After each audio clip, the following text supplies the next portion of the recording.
Sohib Kosmo tepang deui jeung Aki. Minggu kamari aya nu nuturkeun basa Aki balik ngadongeng. Cek cenah mung didongengkeun cenah kaayaan manehna asa kaganggu. Disapraku Aki didongengkeun sok loba nu eureun ningali heula cenah ka tempat anu ku Aki didongengkeun.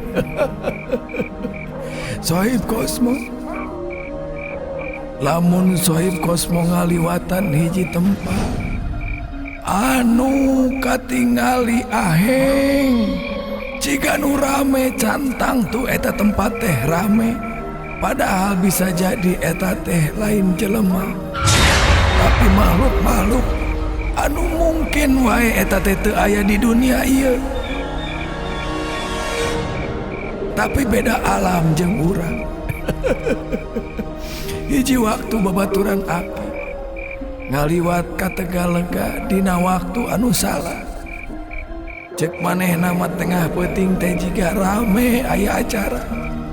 Asup manehna. Padahal acara asli nama. Tapi nepi ka isuk-isuk pas manehna abus kadinya. Leuwih di tengah peuting. Kaayaan cek perasaan manehna mah rame jika aya pameran. Padahal mah di jero Tegalega teh sepi.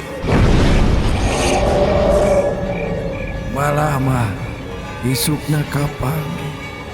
Eta jelema teh keur ngagoler di tengah-tengah lapang.